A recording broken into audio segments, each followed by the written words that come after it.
Order and welcome you all here. We're going to conduct a roll call um, attendance. Co-Chair Adams, Present.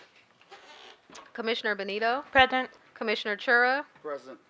Commissioner Donaldson is not yet Present. here. Oh, there you go. Commissioner Early, Present. Commissioner Garrett Ferguson is not here. Commissioner Kennedy, Commissioner Reeves, Present. Commissioner Ridgway, Commissioner Rodriguez, Present. Commissioner Van Leer, Present. Commissioner Wong, Present. and I, Commissioner Zayed, am present.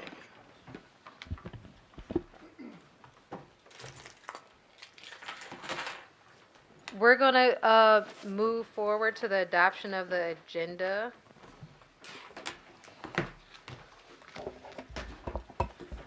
Commissioner Wong. I would like to make some amendments to the agenda. Hold on for a minute. Could I have a copy of the agenda?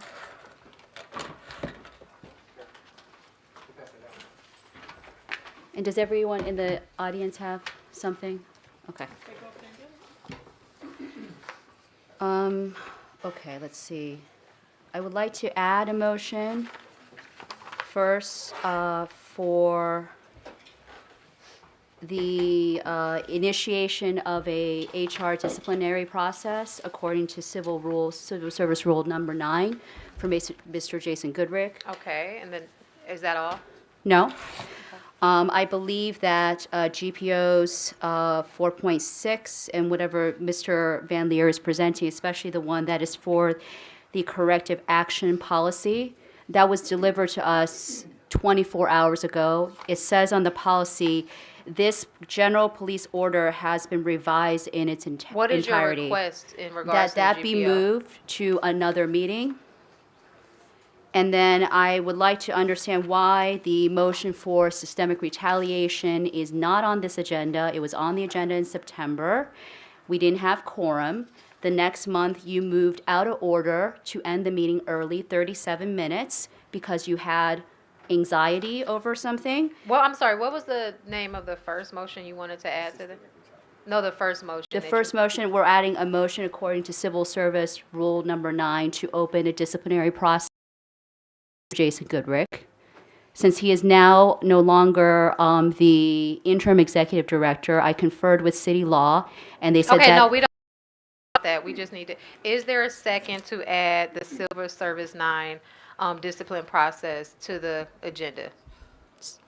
Do you need to No, explain that? we don't need to explain anything. Well, we don't need to Right explain. now, They don't even know what listen, the right agenda now- is. Right now, we're discussing adding this to the agenda. Should it be added or not? I'll Once- second. Thank you. Okay, so now we can have a discussion. So I'm sorry, I was only able to speak with the law department today, but I had interviewed with the person that is responsible for the civil service rules before, and she had alerted me that because Mr. Goodrick, if we need to him, that there are two components.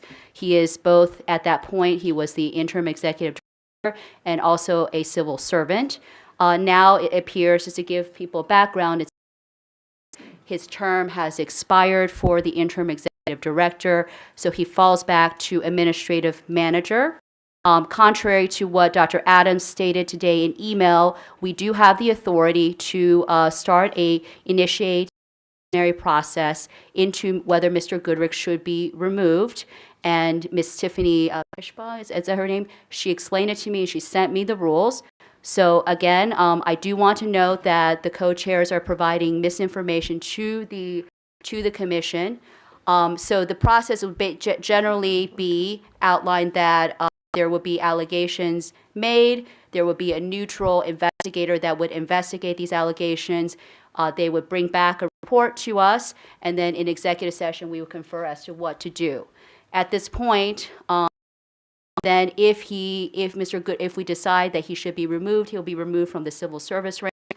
The other alternative is that there could be, and the other alternative would be that you would wait and allow him to vie for the position. And if he doesn't get the position, There will be a budgetary issue with having an administrative manager and an executive director. So, I mean, would you like to hear like a conversation with law? Because I did make a record of it. So if you would refrain from rolling your eyes at advice from the city law department, which you have hitherto, thought as gospel. Yeah. So I'm adding. So I'm just saying that if the commission feels that there needs to be an assessment as to whether Mr. Goodrich should be removed from working at the commission, that this is the only process that city law says is available to us now. Otherwise, we may have to wait for like the ED process to finish, and then there would be two people here, and I don't know what would be done. One of the things that could happen is the budget would squeeze the administrative manager out and move Mr. Goodrich to another portion or transfer him to another portion of the city. But it's under Civil Service Rule 9, but they did say that we can open the process, and the process, the first step is to open an investigative process with a neutral investigator, and I'm assuming they will find us one once we put that together. So I just would like a question for clarification. What is the difference? I mean, I know it's civil service and it's pertaining to that, but there is an independent investigation. Shay, what? So there is an independent investigation with. Excuse me. So, things. I'm not going to give No, specifics. no. Please stop. Please pause. You're censoring No. us, I'm not our censoring. You don't speech. even know what I'm going to say. What I want to just say is let's remember the rules of decorum and how we're going to run this meeting. We're going to speak through the chairs. We are taking note of like how many times people speak. So you're going to be allowed to speak twice. You've spoken once. So she's speaking. I think. Listen. I just want to be clear that we're going to follow these rules. Speak through. Can I? So you speak through the chairs, and I'm just reminding you that you've just spoken. Can I move to amend the rules, because this is pretty important? I'm just answering her question, so this shouldn't count as, you've already limited speech against Robert's rules from 20 minutes to 6 minutes. We're in the middle. We're in the middle of. You interrupted me. You didn't have. Okay. Her speak. She asked a question. I don't think this should count as a response. I'm just saying. So if she's done, if you speak again, that's going to be your second time on this motion. Well, then give me all the questions, and I will answer them. And then I will speak again, because apparently something of this, we can't have free Commissioner discussion. Rodriguez, would you like to keep going? Like, again, we're going to speak through the chair. Same, but it's the same. You're going to have the same. So where are we going to put this? I guess we have that discussion. I think that this will be, if we don't initiate a process, then it shunts it to that one route. So there is new business. Should we move it to new business? Are we even going to get to that? Other discussion? So this is the only path that the law department has stated, that if we wanted to have a decision-making ability in, because I guess he is no longer any interim or executive director status. So this is the option that the law department has given us. I would hate to get to a point that you have an executive director and Mr. Goodrich here, and there is a confusion as to what the authority would be. So they suggest in this he would get a complete due process, he would get a hearing, he would get everything, it would be done in executive session. So that is what the law department has provided today. I'm sorry that I had to talk to them earlier to give you the information. Okay. Is there any further? Okay, so we're going to call the vote to add this to the agenda. Co-chair Nay. Commissioner Benito, Nay. Commissioner Chura, Nay. Commissioner Donaldson, Hey. Commissioner Early, Nay. Commissioner Kennedy, Nay. Commissioner Reeves, Nay. Commissioner Ridgway.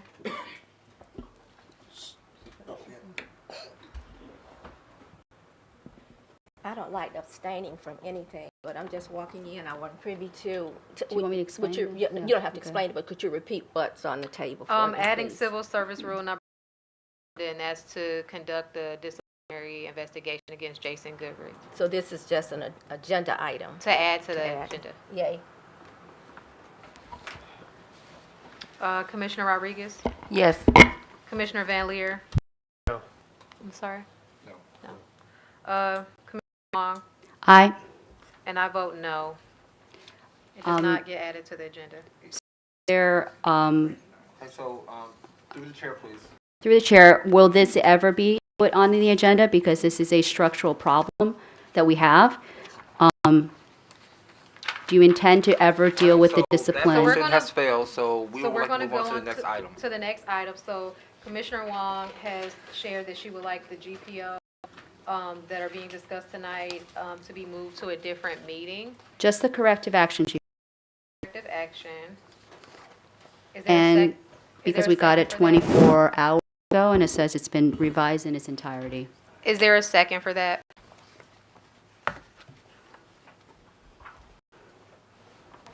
I'll second. Okay, is there any discussion? So, can I be recognized? Thank you, Kayla, for your constant input. Through the chair, I would like to point out that this document that everybody has, even though it has not been approved by the Community Police Commission, it already says that it's been approved by the Community Police Commission. And it also states that this general police order has been revised in its entirety. I did look at it. I only got it yesterday. It was shepherded through the policy committee on an emergency basis. And I don't even think that meeting was properly noticed. This is a 13-page document that governs basically within the manual of rules, the primary document for all police discipline. I read through it and I have concerns about it, significant concerns, but I did the best. Please refrain from smiling about the fact that we're talking about, in particular, in framework 1A, it reads that it cites 4 instances of the collective bargaining agreement with the city. I'm thrilled that you're finding using. Could you call the co-chair to order, please, Dr. Adams? I don't know what's so amusing about talking about the collective bargaining agreement and the most important discipline GPO. Anyways, in framework 1, it reads, pursuant to the current CBAs with Cleveland Division of Police, when a member is accused of a Group 1 policy violation identified during an OP internal investigation that was not subject of the original citizen complaint or investigation, the member does not have current discipline, disciplinary corrective action, and mitigating factors outweigh any aggravating factors, or there are no aggravating factors there should be a consumption. So in the absence of such a hearing, accept the non-disciplinary litter of instruction as acknowledged and warning of the violation. I want to remind the commission that this was an issue that the DOJ alerted the entire city to, that this was a way to escape discipline. I am not sure. I thought that it was worked out such that this 1A was not going to be allowed. I've tried to find out through the federal what was the adjudication of that, but it does not seem to have changed from what the DOJ's concerns were, and we're negotiating with them back, I think, last December. And I think I would like to get some clarification on that before we agree to that. I will note that, I do appreciate that there has been some discretion narrowed in the matrix. My concern, though, is my understanding is that this GPO is based on the 2019 recommendations of the commission. To my knowledge, it is not. Commissioner Wong, is there then I anyone can else? twice. Well, can I offer Well, let me the floor finish my to- sentence. No, I'll just I'm say. going to offer the floor to someone else. Is there anyone else that would like to make a comment on this?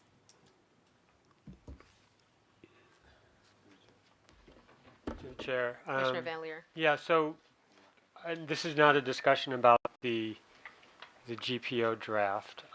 This was sent out Monday after the special meeting of the policy committee, and there's been a very thorough long process on this. I understand it was sent, only 48 hours ago, but we were working hard to get this through, and we'll explain more as we discuss it later. If we discuss it later, like the process that was involved, and we can talk about specifics. At this point, I really strongly hope that we do consider it this evening. Is there anyone else that would like to speak? So as I was mentioning, my understanding is through the chair. Could you please stop trying to control my behavior? Honestly, this commission has broken so many rules. One phrase is not going to matter. And so this was based on a 2019 assessment by the commission. I don't see that the primary author of this GPO, Sergeant Richard Jackson, is even here to receive questions. I've never seen this document before. He was right. He was sent late Monday through an emergency meeting. And I don't believe that the 2019 assessment was based on any empirical evidence. It was years ago. We have no empirical evidence as to what is necessary for the matrix at this point. Really based on the feeling, I guess, and logic and experience of Sergeant who has not been a member of the division, and also Ms. Kayla Pincus, who openly has an open conflict of interest with the mayor. This doesn't mean that the draft is not good, but we've only had 48 hours to at it, and I've not gotten any answer to questions. I don't understand why is it that we're giving things at the last moment for the full commission to see? If it's been worked upon, was there not input that the commission could have given? And before, are you not interested in the input of the other commissioners, especially because Mr. Chura and the discipline work group, 4 of us, have worked 4 months on this GPO with his experience, which is very substantial, only for me to be removed from committee and for that work to be thrown into the dustbin. If this GPO stands by its own merits, let's assess it, but I hardly think important GPO that governs all discipline, officer discipline in Cleveland, should only get 8 hours or less than 48 hours of assessment from the full commission. The community voted for commissioners to do the work, not community members who we really appreciate, but that is not sufficient. And my understanding is that no lawyer, no labor attorney, no other attorney law has, maybe Mr. Van Leer can answer, has even looked at this. Have they approved this? Has an independent lawyer or someone with labor experience, municipal experience, employment experience looked at this GPO? Okay, so we're going to move for the vote to determine if this correction action GPO will be moved to the next meeting. Coach Adams. Nay. Commissioner Benito. No. Commissioner Chura. Nay. Commissioner Donaldson. No. Commissioner Early. No. Commissioner Kennedy. Nay. Commissioner Reeves. Nay. Commissioner Ridgway. Nay. Commissioner Rodriguez. Abstain. Commissioner Van Leer. No. Commissioner Wong. Aye. And I vote no. It did not pass. Okay, so the next item with We have to deal with the systemic retaliation, the 2 motions, the other motion for systemic retaliation. So, So we're Well, not I would- discussing it, I would I'm just making the okay, motion. well, what I would like to just interject, if I can. Interject. I said No, I we'll really, have- I think we should be careful to take on this motion to even entertain it, because if you look at the motion, that motion, if you get down to where the resolution is, what the motion is resolving to do, it is actually requesting records from an investigation that is currently a criminal investigation that's open. And I do not think that I was incorrect in communicating to the commissioners that we don't deal with open cases. What happens with the commission is someone will file a case with OPS. That case will be investigated by the Office of Professional standards, the investigators take their case and give it to the Civilian Police Review Board, and then they make their decision, and we decide at a certain point if we are going to intervene, if we choose to, or if someone appeals to us. It's my concern about the first point of that resolution is that we're going to allow a community meeting. I know that we represent the community, but we also can't be reckless with how we allow people to talk to police in public. I mean, if I do think we have to be fair to both sides. And you're one meeting, as far as I know, there is not an open OPS complaint from anyone about retaliation. There's been discussion about retaliation, but no one has actually filed a complaint. So I just think it would be dangerous, and I know that, Commissioner Wong is concerned about due process and justice and fairness, but it seems like we would actually be jeopardizing the Community Police Commission. And, what we do matters, and I would not want us to be, it could be interference. It could be unjust. The motion talks a lot about requesting records for an investigation that is currently being conducted, that is a criminal investigation, and we don't do that. Through the chair, respectfully, Dr. Adams is giving incorrect information. The motion, which has not been printed for the public, which has not been posted for the public, is not for a disciplinary hearing.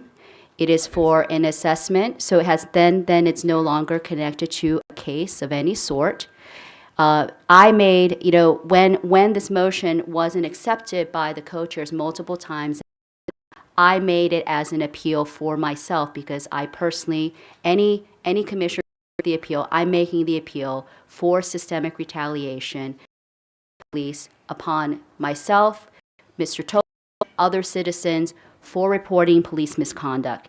This goes to a separate power of the commission, which is that it was to make systemic, assessments on police accountability.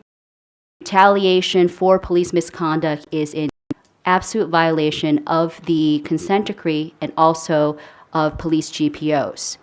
So you are not framed properly. It is very clear what is happening, that you do not want any assessment of what. But so let me be clear. What I mean by systemic is not exactly what's just happening to Mr. Tober. It's happening to multiple people. That's what systemic means. And Mr. Tober is not in a criminal investigation. He's in a criminal trial where evidence is presented as we speak, to the public in documents.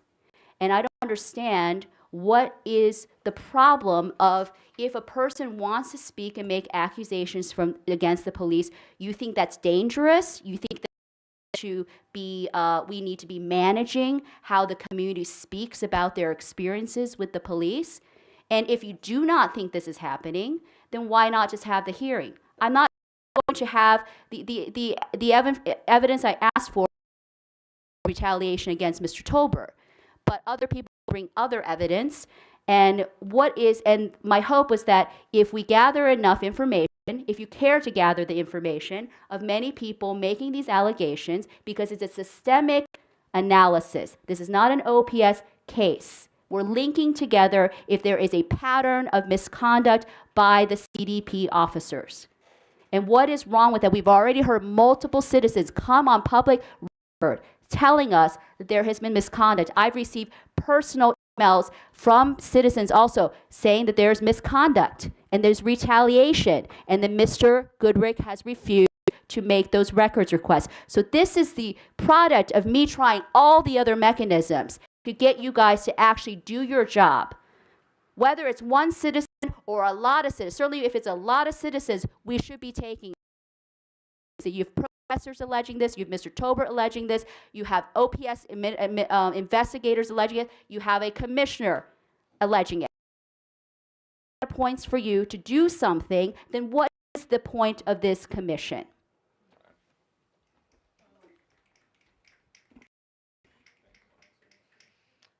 Commissioner Ridgway? Yes, to the co-chairs, I just have a question. So, we have had on our agenda at least 3 previous meetings this whole issue of Tolbert's case.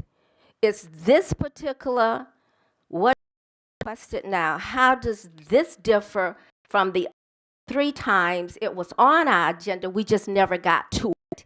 So how does this differ from the other times when it was approved on the agenda, but we never got? It's not the, To the commissioner, this is the, are you talking about the other motion? This can't, no. So, Done. all I'm gonna say is, I think those are 2 different motions. No, The this is other separate motion that retaliation motion. I don't wanna be interrupted. May I speak I just to don't- correct you? I don't wanna be interrupted. We have, so- it was on the Point of agenda in order. September. So all I'm gonna say is, I think that what we are discussing, whether or not to put this motion onto the agenda. So if there are, I think Commissioner Wong has shared her perspective on it. I've shared my perspective on it. I'm not changing what I said. I know what the GPO said because I read it, and I know the GPO is requesting records, whether it's in trial. whether it's Motion, in- not but the- GPO. But the case is not, whether if it is or is not done with this adjudication. So we should not be requesting records for a case that is being actively investigated or for a case that is currently in court. And whether or not, we want to focus on different parts of the GPO, I'm sorry, of the motion, bullet points 2 and 3 of that GPO, and I think 4 is requesting records from an active investigation case. That is. Then deal with the first one. Can I speak? May I speak? May I be recognized? So from my recollection, you've spoken twice. I've not So spoken twice. I've been keeping records. So you've spoken twice. So So are there any, Commissioner Ridgway? Yes, thank you to the co-chairs. Co-chairs again, thank you. I'm just trying to wrap my head around what we're talking about. When you talk about an open court case, what case are you referring to? The case from to the commissioner. This motion that we're discussing is requesting records from the 2024 case. Okay. Not the 2023, not the case from last year where we have to deal with the officers. This GPO is requesting records from the case. I'm sorry, I'm misspeaking. I'm No. sorry. I keep saying GPO, but I mean motion. The motion is asking for the 2024 case, not the case. Let me just 2022. put a piece of information out here. At the point the 2020 was publicized, I actually went to court because I wanted to see what it was about. I called the law department, asked if the 2024 case would have any adverse impact on this commission hearing the 2023, 22 case. They said no. They're 2 different things. They do not. I'm not saying that. Oh, well, I guess I don't understand what you're saying. I'm sorry. Okay, just to be clear to the commissioners, those are 2 separate cases. One has nothing to do with the other. The point I'm making is, the case is not closed. But the case is not Commissioner okay, so Adams, you're please not don't. even, The case we're is not arguing the closed. merits of this motion. Just put it So- on the agenda or not. If we're that or not, because that's what we do as a Why? commission. Why don't we discuss the merits of the We- motion? And I will retract Okay. those, I will So- retract All those right, so parts I that think at have the this point, you've 24 spoken case. twice already. We're going to call for the vote. So this was on the agenda in September and in October. Go ahead, okay, Shrina. so we're gonna call the So vote you were to actively blocking it the 3rd time. retaliation, motion to the Co-Chair Adams. Nay. Commissioner Benito. Yeah. No. Commissioner Nay. Commissioner Donaldson. Yes. Commissioner Early. Nay. Commissioner Kennedy. Nay. Commissioner Reeves. Nay. Commissioner Ridgway. Yes. Commissioner Rodriguez. Abstain. Commissioner Van Leer. Commissioner Wong. Yes. And I vote no, it does not pass. It will not go on the agenda. Furthering the case for retaliation against Mr. Okay, Tolbert. so we're going to move to adopt the agenda as it currently I'm going to call for that vote. Co-Chair Adams, Aye. Commissioner Benito, Aye.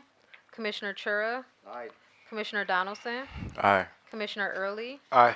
Commissioner Kennedy, Commissioner Reeves, Aye. Commissioner Ridgway, Aye. Commissioner Rodriguez, Yes. Commissioner Van Leer, Yes. Commissioner Wong, No? and I vote yes.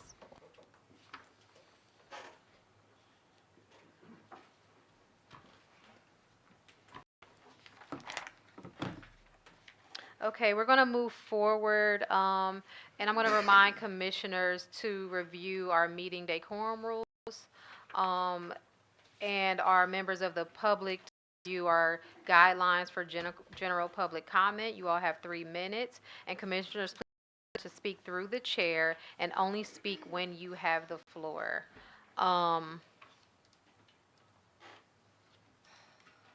Okay. We also have our procedures for conducting commission business when facing disruption. So commission meetings, rules and procedures for commissioners and the public by the chair of the meeting. This meeting of the City of Cleveland Community Police Committee under section 605.04 of the codified ordinance, person with purpose to prevent or disrupt a lawful meeting shall do any act which substantially obstructs or interferes with the due conduct of such meeting, processions, or gatherings. Members of the public and the commission are invited to speak only under the rules set by the commission. Speaking out of turn in violation of these rules of the commission interferes with the due conduct of this lawful meeting and may constitute as a violation of section 605.04. The penalty of violating section 05.4 is a misdemeanor of the 4th degree. If and as a member of the public speaks out of turn, then, we will call this meeting out of order. Let's see. And so we would like you to please refrain from disrupting this lawful meeting. And as soon as a person participating, if a participant or commissioner speaks out of turn, that commissioner will be called to order, their name will be mentioned, and then in the second time of you violating this rule, we will put that, we'll add to the minutes that you, I'm sorry? You said what? Oh, and as soon as a member of the commission speaks out of turn, the first time the commissioner's name will be mentioned, and your statement, we would determine if it violates the rules. And the second time, the commissioner in question of a violating the rule, their names will be added and the violation will be reflected in the minutes. And then the third time, the commissioner that violates the rules will have or have obstructed any of the rules or impede any of the due conduct of the meeting will be removed from the meeting and prevented to prevent future disruption. Okay, and so if the conduct is repeated, we may also take a recess during this time. So the room, and the commission, the co-chairs may adjourn the meeting if business is not being conducted.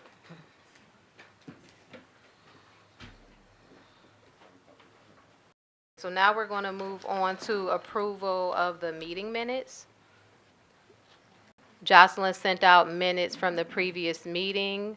I've reviewed those. Hopefully everybody reviewed those meeting minutes. So I'm going to just move to pass those that were sent out recently. Co-Chair Adams. Aye. Commissioner Benito. Abstain. Commissioner Chura. Aye. Commissioner Donaldson. Aye. Commissioner Early. Aye. Commissioner Kennedy. Aye. Commissioner Reeves. Aye. Commissioner Ridgway. Aye. Commissioner Rodriguez. Abstain.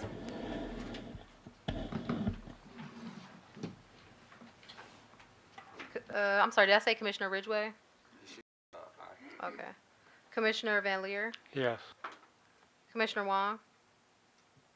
Abstain. And I vote yes. Motion passes.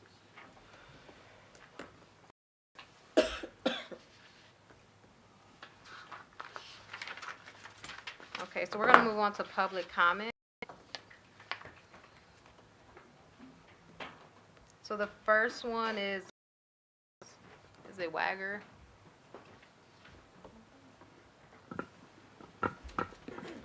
You said the time. I'm here to speak regarding the drone rules Pete Van Leer is trying to push through. F8 is a disgusting and blatant attempt to erode basic constitutional rights, and an obvious attempt to criminalize testing. We've already seen this criticized heavily by the ACLU after its implementation in Boston and the way it was intentionally weaponized against Black Lives Matter protesters, so I want to know why you're trying to push through the same intentionally vague, on the face, easily exploitable language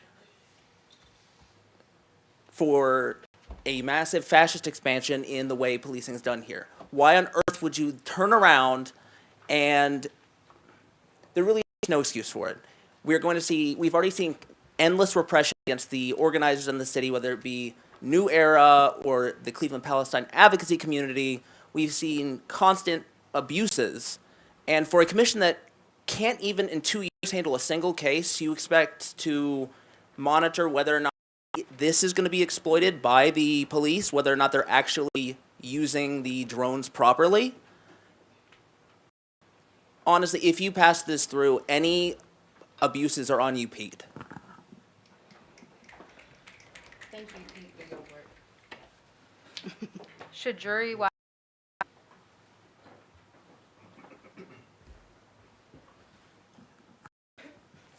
My name is Shajudi Wahed. I am a student in the Cleveland area who is incredibly concerned by the growing levels of surveillance by our law enforcement and this newly proposed drone law, which will only work to further surveil and increase law enforcement's presence in our communities, something that has empirically only harmed us more. While I'm always concerned about any increase in surveillance, this policy in particular is especially horrific because of its subtle inclusion of the usage of drones under Section F8 for monitoring large gatherings or crowds, which is a clear violation of First Amendment rights and an increase in state control of the people. While this policy is based on the drone policy from Oakland, that policy prohibits drone use during protests and limits data retention to 5 days unless further investigation. The Cleveland proposal allows for the surveillance of any large gathering or crowd with probable cause determined by the division themselves and will retain the data for 30 days, which allows for extended time to identify and target protesters. This level of surveillance is no stranger to protesters, no stranger to people of color who are already always over-policed, and deemed dangerous or criminal merely by appearance and by existence. Do not let this pass and increase surveillance in our communities, especially unlawfully and with no language to make exceptions for religious gatherings, protests, or community assemblies that should be protected under the First Amendment. Reject the over-surveillance of the people should come first and not the state.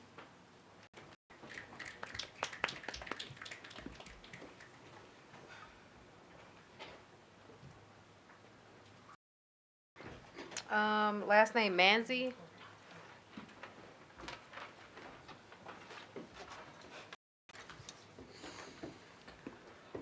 I also have a statement about the provision that allows for drone surveillance of protests. It is a clear attempt to undermine Clevelanders' constitutional right to protected free speech and subject activists to unlawful targeting by law enforcement. Programs have been implemented in other cities. It has led to broad police overreach beyond the specifically stated objectives of public safety operations. In New York City, the police drone program has already resulted in police specifically targeting protesters for individually heightened surveillance. This has also been documented in Seattle, in Chicago, and in addition to crowd surveillance by drone in Minneapolis turned up evidence of police identifying protesters and journalists not under suspicion of any crimes and then compiling exhaustive files, including photos, cell phone records, location information, and work records. This information was shared among outside intelligence agencies and so-called fusion centers, routinely provide irrelevant, useless, inappropriate intelligence that threatens civil rights and disproportionately targets minority groups under the cover of Homeland Security. We see this pattern repeated over and over. When law enforcement is given authority to use surveillance technology, they will do so beyond the parameters of public safety, often with prejudice and personal malice, with no disclose the extent of extra legal measures taken. It is in the interest of the public's, it is in the best interest of the public that limits are put on the amount of power that the police have to infringe on our rights.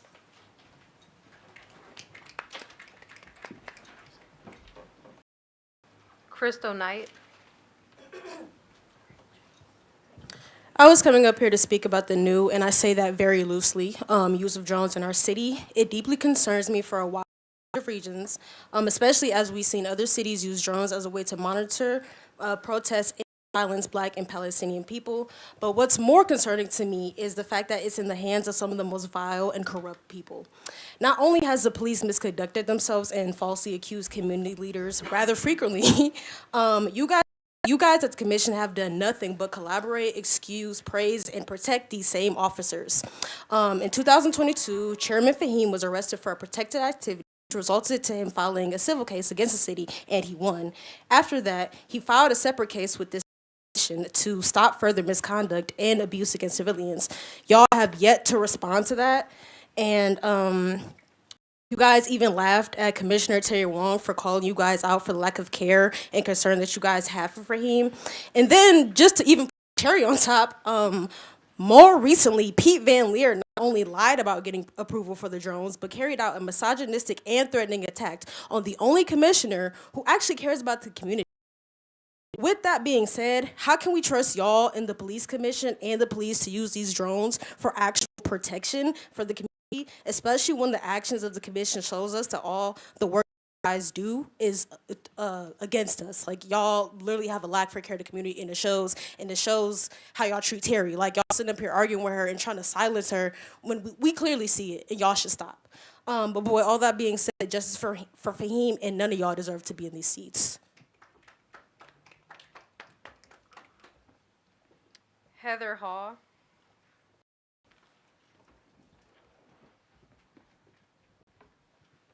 Good evening, commissioners. My name is Heather. I'm an engineer. I wasn't actually planning on speaking tonight, but I kind of heard some rumblings and talkings, and I felt I need to speak up. So before I get to that, though, there's a couple of things that I want to talk about just witnessing the first 30 minutes. This rule that you guys have to only allow someone to speak twice on some given topic or motion, that's a really weird, exploitable rule, and I think that should probably not be the rule. It's just very weird to me. The other thing I think is also really weird is this systemic retaliation topic. Every time you guys get to it, the meeting suddenly ends in a crisis, and it keeps happening over and over.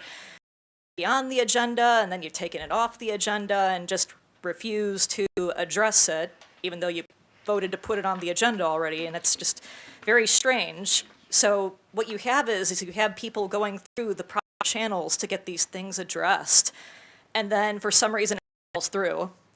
And what do you think happens when people continue to get burned over and over and over? Do you expect peace in the face of an obvious lack of justice? Just something to kind of think about. It's just very weird to me. The thing I was actually going to talk about, I just saw this new drone draft rule thing. So Clevelanders, we don't want to be surveilled under some vague guise of, oh, if there's a group of people or a crowd, we can have a drone over here and watch them. And who knows what the optics are? They can probably see whatever they want to. And it doesn't matter that if it's over here and not over the crowd, you can still surveil people. And that brings up concerns for people's personal data, their security, biometrics. Who knows who manufactured it? Where's the data going? Who could possibly access that data? Are you mitigating that risk? It just seems like there are quite a few problems with this, and I'm not sure that the benefits are outweighing the risks, because when you have crowds, you already have police on site typically, a lot of cars, and they follow them around and that kind of thing. So a drone doesn't seem like it would actually keep anyone safer or help them. Also, the other thing about this draft rule, items 1 through 7 already address crisis situations, so I don't see why item 8 to surveil crowds. And I think that's all I wanted to say. Thank you. Cameron Damasco.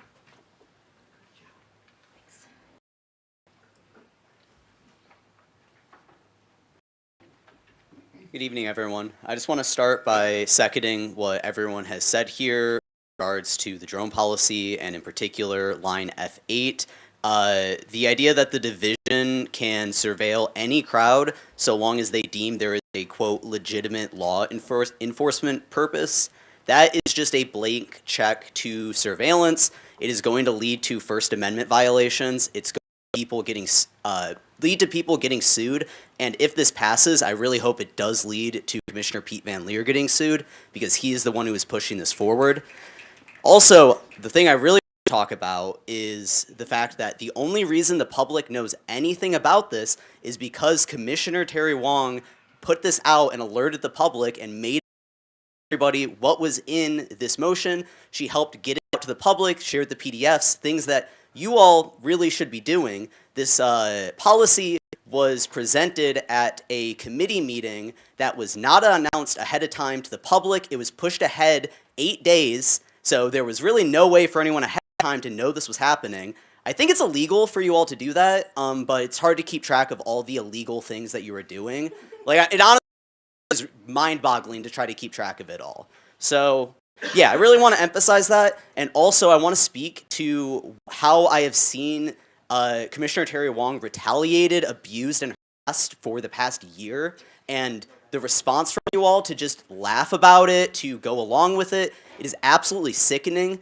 Everyone, like, people watching the footage from Monday where Terry was confronting Pete Van Leer about what he was saying in what she's alleging misled about the lawyers who reviewed all of this, and Pete Van Leer turned around her, knocks her phone out of her hands and onto the ground.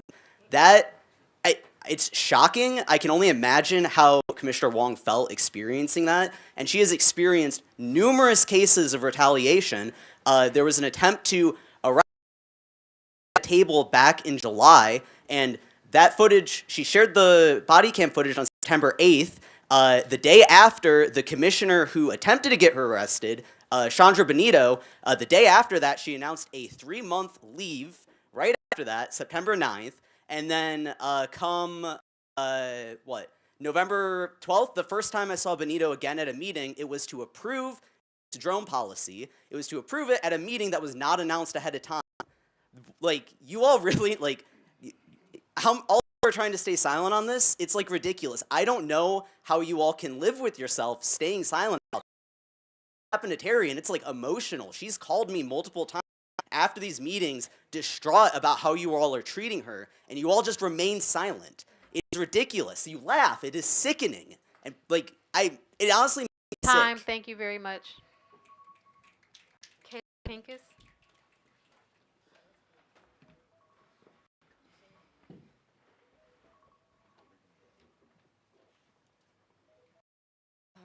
Hi, everybody. So, a couple things. I'm very excited that you guys are going to be discussing and hopefully voting on the corrective action policy. We've worked very hard on this. I don't know if it went through, but I tried to post in the comments on the video, on the live video right now, the video that Richard Jackson and the presentation that we gave to the commission back in September on the policy. All of this is public record of, you know, and anybody could request, but also all of these drafts are available. The original drafts, the drafts that that CDP, their comments, our responses to 100% of their comments, the changes that we made based on those have 100% explanations, and drafted in a memo.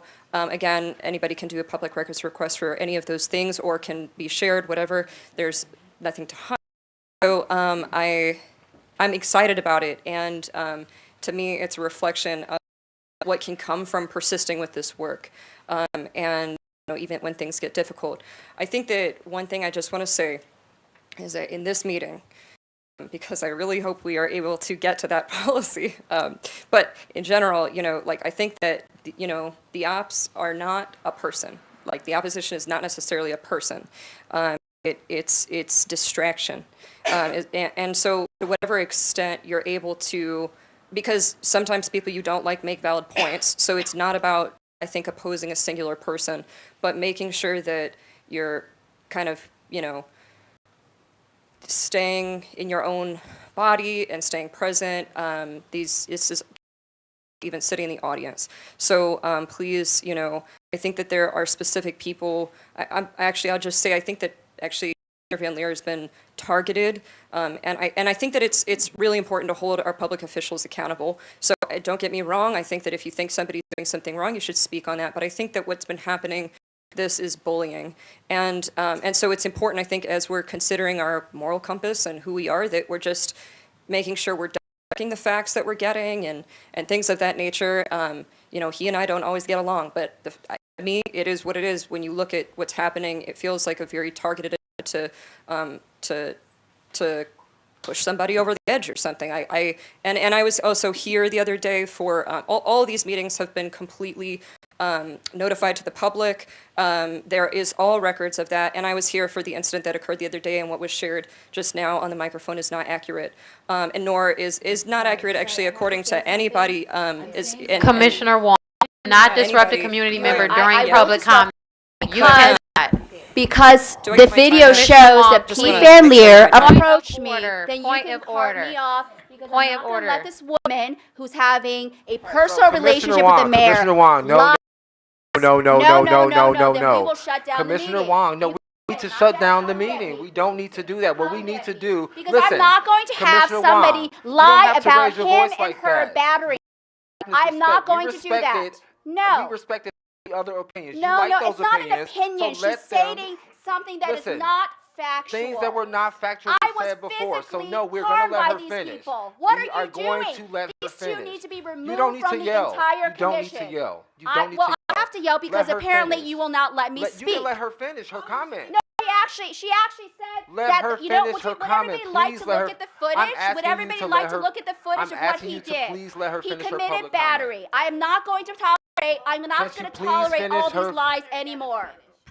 I'm not going to tolerate this. Call it to order, but I'm not going to tolerate Kayla Pincus lying multiple times. She's done it before.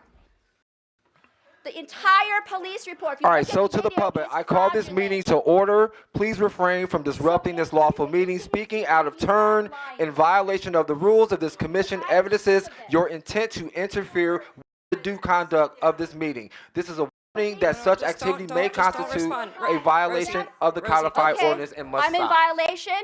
I'm in violation when there's active So this defamation is what I'm happening. saying, There's right? active battery. It's the distractions. I'm trying to practice So the it's thing the I was just distraction. saying. It's the distraction. And just Do you trying have to stay in any our idea bodies the and make email was sent that out? Commissioner we are Wong, not I call taken you to away. order for No. violating the rules of this No. commission. No, Please no, let the no. minutes Yes. reflect Commissioner Try to Wong get for me, their because second I'm sick of violation this. of the commission's rules I'm in this sick of meeting. this. Please refrain from I am disrupting not- this lawful these meeting. People are going to pass Speaking a out of turn in GPO that violation is of going the to rules of this target commission. protesters. And when Evidences your intent to interfere with the I'm due not conduct of this interfering with meeting. this meeting. This is You a are not warning even dealing that with such the conduct issues may that constitute the entire a community violation of man. ordinances and You must allow stop. a man to commit battery, and think you that- allow him to Commissioner stay Wong, on the this is your commission. third comment is allowed. violation Some of of us- commission. You allow said what I her wanna to stay on say. the This commission. meeting. I'm gonna sit down and You I make a are- motion that Commissioner Wong actions have substantially obstructed Okay, and fine. impeded the due Come, Jack. conduct of Come this and meeting, arrest me. and to remove her Do you from think this that- meeting do to you think prevent that future this is disturbances. constitutional? Do I have a second for that motion? Go ahead and So to the launch chairs, all the Terry, intimidation Terry, tactics this is against to the me. chairs. We need to control the Richard meeting, Terry. Jackson. Terry, Second use You the let- floor to make your Motion has been seconded. No. You're not going to treat the community this way. You're not going Commissioner Adams just read a motion to remove Commissioner Wong Then from come the remove meeting. me. The Come motion was, I make a remove me. motion that Commissioner Wong's actions have substantially obstructed or impeded the due conduct of this meeting, and we are making a motion to remove her to further disturbance. Try to remove We're me gonna, then. Pete? Go to a recess. Yeah, we have to go, the motion. Beneath to me We're gonna go through with yesterday it. We'll for take no a recess reason. to remove You her. are liars. So we're gonna The police go report forward with shows this that you're vote. liars. Commissioner I have the Adams. video. Complete liars. Adams. Commissioner Benito. Commissioner Chura. Commissioner Donaldson. No. Commissioner Early. Aye. Commissioner Kennedy. Aye. Commissioner Reeves. Aye. Commissioner Ridgway. No. Commissioner Rodriguez. I'm gonna abstain. Commissioner Van Leer. No. Commissioner Wong. And I vote yes. It passes. We're going to take a brief recess. Thank you. Everyone clear the room, please.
Commissioner Wong, you're out of order. We already know. So we are You know going that to. little- you know that little fake EEO complaint you Okay, made? so No what we're basis, going to do not is even we are going to investigated, allow. because you two are liars. So okay, so what we're going to do is because we didn't Is get a this chance on? to finish our public Hi. comment, Okay. we're going to allow Is it on? our last person who was Okay. on our list to comment, and then Yes. we'll move on.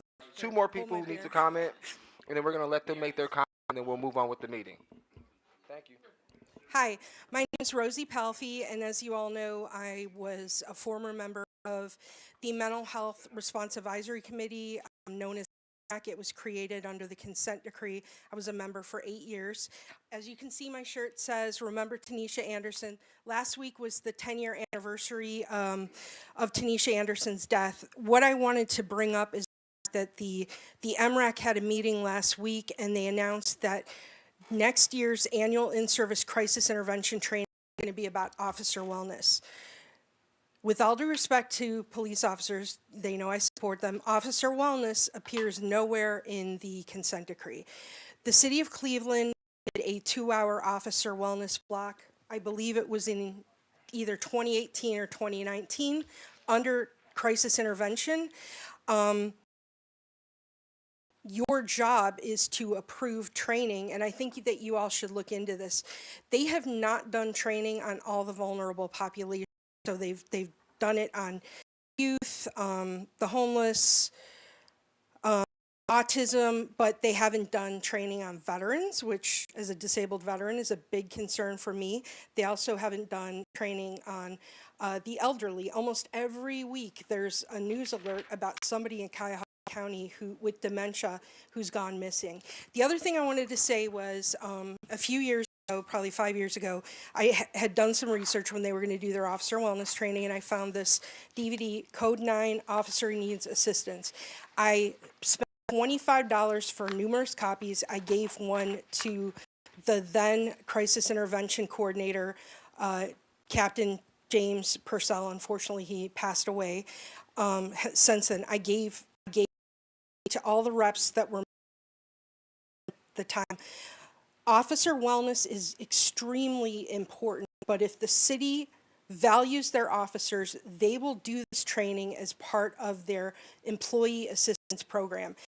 Just so you all know, more officers die by suicide than by gun violence, car accidents. So this is really important, but I was on the committee for 8 years. We were never allowed to have a discussion about Tanisha Anderson. In 1995, the Department of Justice put out a bulletin about positional asphyxia and sudden death. So I really think there needs to be a discussion about that. Our intent was never to blame officers. We want to prevent a future tragedy. Thank you very much. I want to thank all of you for your service. I want to thank the members of the public here. It's so good to see civic engagement. Thank you. How many minutes are going to be, Caitlin?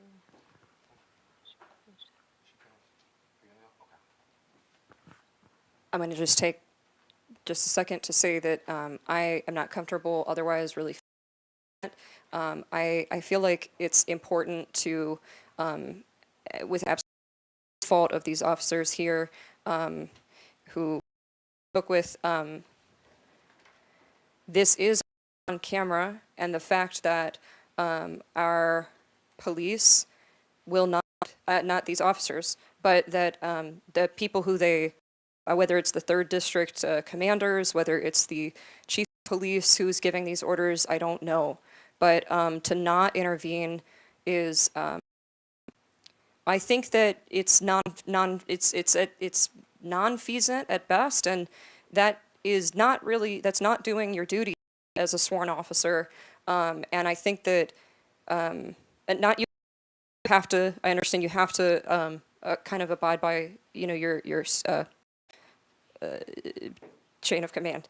Thank you. And so, but this isn't right. And I think it really speaks to the extent that the powers that be maybe just do not want this to function. So, yeah, okay, I'm going to stop. Is Janelle Vincent still in the room? Okay, so public comment is over. We're going to move forward to our report. Okay, so under the circumstances, what I think the best thing to do under this co-chair report is to address a need that we have, and to inform the committee we have pursued funds for a retreat for the incoming commission. So I think that there were lots of discussions about like how we were trained, how we were onboarded into the commission, and maybe one of the challenges that this commission has faced is a challenge of not really having an opportunity to get to know one another before we were sitting at the table with each other. So as things progress, there are suggestions that maybe we should do something to kind of do some team building, to mission in the third year to have an opportunity to be more successful and more cohesive and more professional. So what we did was we put out an RFP for organizations that do team building, leadership development, and other things that relate to boards. And so we received, I believe, 6 proposals for the RFP. And so we looked at those proposals, and our process was we all looked at them, and then we all came in with the 6 proposals that were to us, and we all ranked the same proposal first. So that proposal came from Case Western Reserve University. It came from their Office of Interprofessional and Interdisciplinary Education and Research Department. And so what they will do for us, we will have 2 sessions with them. So one of the things that I personally liked about this particular proposal was that it wasn't a one-time thing. I feel that one thing that we learned in this commission that we might need a refresher, or we might need something again like later in the year, maybe halfway through the year. And so what this proposal will allow us to have initial session, and then as we see the need, we we will pay for it. So we are going to be able to have like another session. So we'll have a time to kind of reflect a new commission, and then we will go back team building and training maybe like halfway through the year. So the total cost for this retreat is $9,000. So we feel that considering what happened on these first 2 years of this commission, we need to try to give this third year an opportunity to succeed. And we think that the team building will help. And so what we would like to do is we would like to present a motion for the commission to approve this retreat that the new commissioner that will we will do coming months. And so that's the motion that I'm putting on the table. And do we have a second? Second. So the floor is now open for discussion. Commissioner Wong? I have some concerns. I'm going to speak just once. If you can just not count the time against me. Has council given us the money for this? Have they approved this money? Yes or no?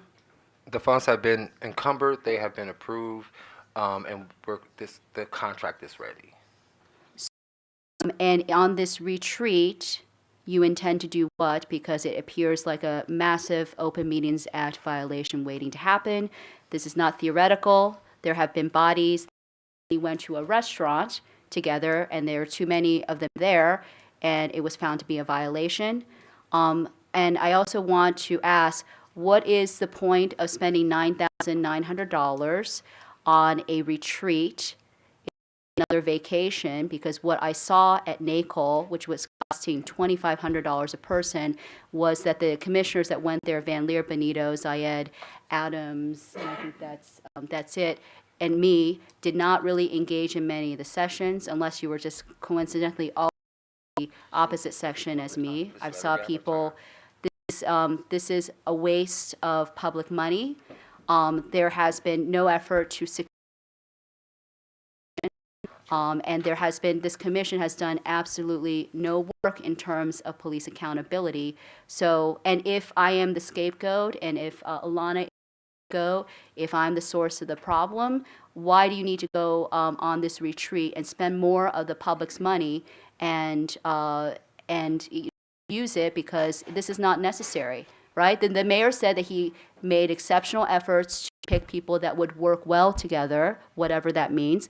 Not really saying what they were going to work on, because I think working on is just as important as working well together. And now you're expecting the taxpayer to spend $9,900 on a vacation, on working well together. You guys seem to work pretty well together because you orchestrated my removal, from a committee. And again, if you removed all the commissioners that are the problems, which actually is removing all oppose you, and oppose Jason, want to have just uniform agreement. I'm expecting 13 votes all around. So I don't again understand why the taxpayer should pay you $9,900 to go on a retreat. You're going on this retreat, so it had nothing to do with. It's not necessarily all me and being and Alana and whoever else you want to scapegoat. So this should never be voted for. This commission is in absolute corruption. I'm going to contact the IRS soon about what I found out about the United Black Fund and what Mr. Van Leer did there. It was actually because he's used to kind of this type of corruption, but I'm not. He's very egregious with me. And this commission in every single one has never fulfilled its mandates at all, ever. So why are we asking for, and who read the RFP? Was it just you and Syed? Who ranked the RFPs? Time. Thank you for your comment. Are there any other comments from other commissioners? Commissioner Rodriguez. Thank you. So I think the retreat is a good idea. I do have some concerns. I do believe that there has been a variety of tactics, whether it was December 13th, June 14th, and a number of meetings, and it has been a ripple. I think that the retreat and the consultant will be useful if those tactics. Thank you, Commissioner Rodriguez. Commissioner Donaldson? Yes, so I just want to clarify, this retreat is this is happening next year, right? So it's going to be for the new commissioners? It'll happen probably within the first couple months. Okay, great. We're hoping as soon as possible, so we're at the point where the contract is ready to be signed, and then once that contract is signed, we'll coordinate the department at case to figure out with the commissioners to figure out what works for the commissioners. So I do think it's important for the new commission to have the opportunity to get together because that's an opportunity we did not have. And so I would support this. And as far as the financial concern, I understand that, the money, but when you think about the amount of money that was spent when the group went to the first conference and then you add that up to the last, it's still going to be less. 9,000 is less than that. So I would support it because I think it's important for the commission to hopefully start off on the right foot. I mean, to the commission, at the point of we're at the end of the fiscal year. So one of the criticisms that we council is how we don't spend our money, and so we are at the end of the fiscal year. The larger projects that we wanted to fund, which was the community survey, the community assessment, the ED search, which we put aside, we have spent $29,000 on that, and we wanted to do the bias-free policing work. All of those other items cost well more than what. So we used those last $40,000+ we had. We used them to ensure that we did the director search, and with the funds that were left over, there was about $10,000 left. So that was not enough money to fund anything else that we wanted to do, and so we put those funds aside for this retreat. And so what we're looking at now is, unlike in previous years, we have used our complete, which I think is an accomplishment for the commission because we can't to the city just to put back into the general fund. And so, go ahead. Yeah, and when we say retreat, this is going to happen in Cleveland.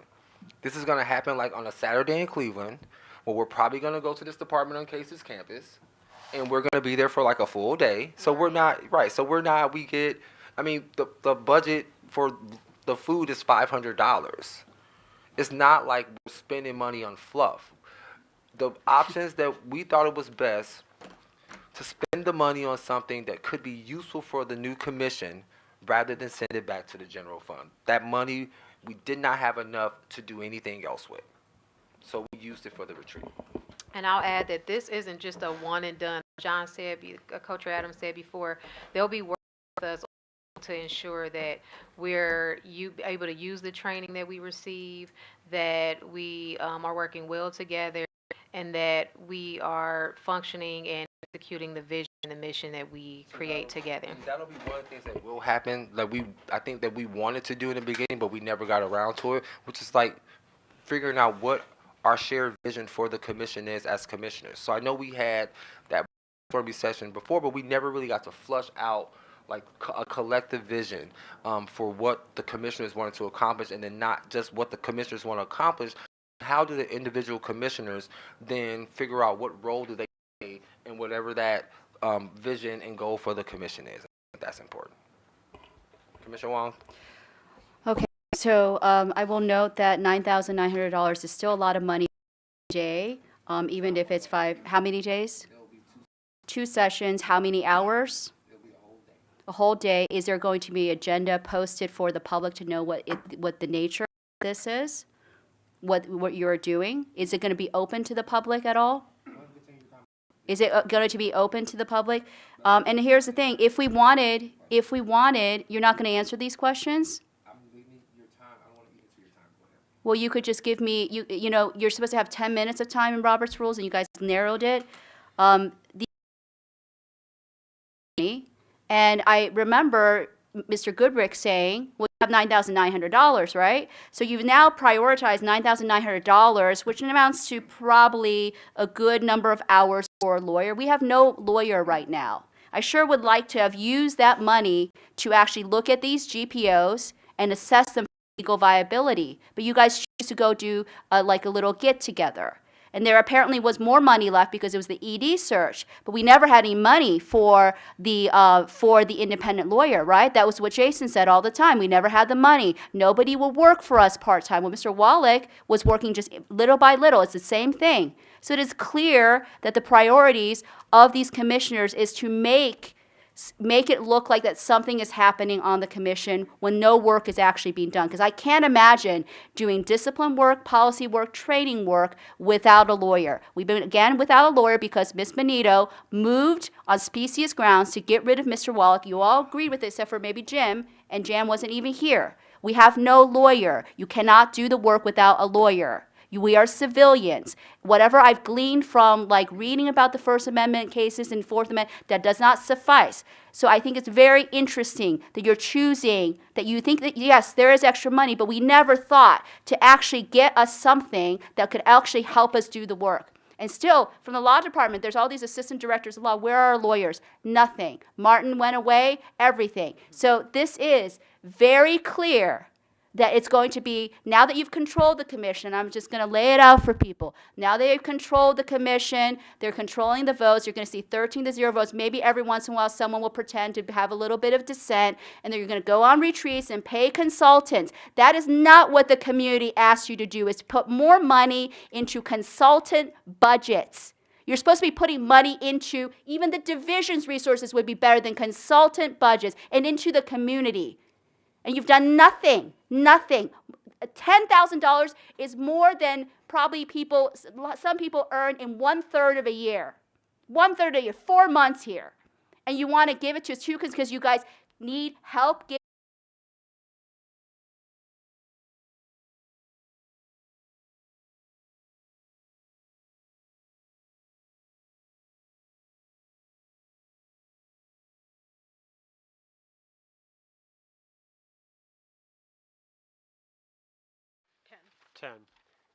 Uses, and 8 is FAA compliant observation of large gatherings or crowds for the purpose of ensuring public safety without flying or hovering over such gatherings or crowds unless there's a legitimate law enforcement purpose, such as when probable cause exists that a crime has been committed.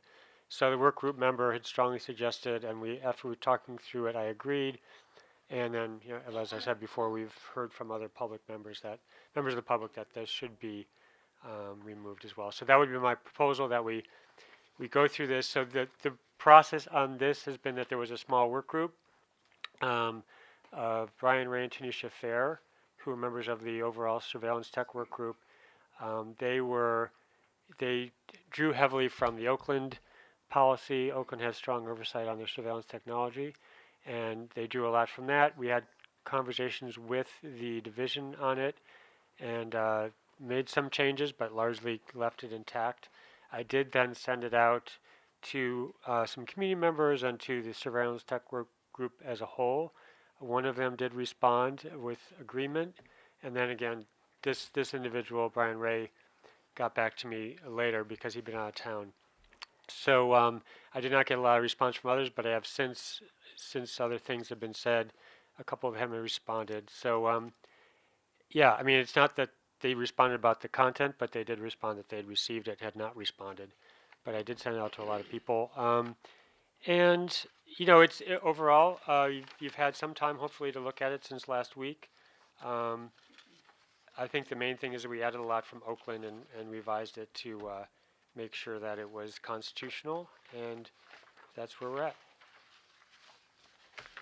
So the motion is to pass it with the There was a removal second. of section 8. Yes, that's the motion, removing section We F8. have to do the amendment, and then we would have to do. Well, I thought you said you want to pass it with the amended With the change. Yeah, with the Yeah, amendment. he said it passed with the amendment. Yeah. Okay, so that's Commissioner Wong.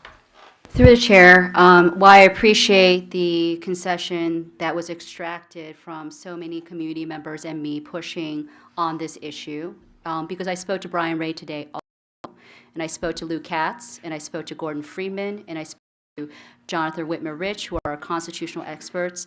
They have looked at this policy, and Lou actually wrote an email. I doubt Pete Van Leer and I.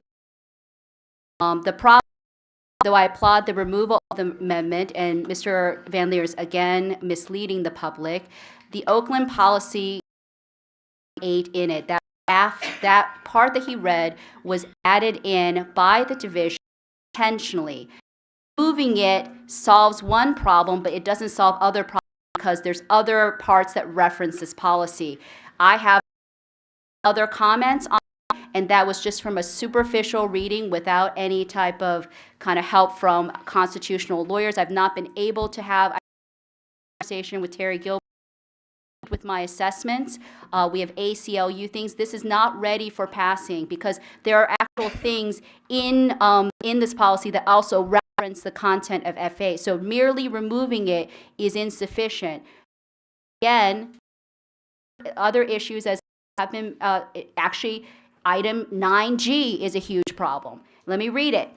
So that hazardous situations that may present to officer of public safety to include, right? So this is when you can use drones. And they add additional legitimate law enforcement uses not listed here that do not violate constitutional guaranteed in the Fourth Amendment and are approved by the chief of police or the chief's deputy.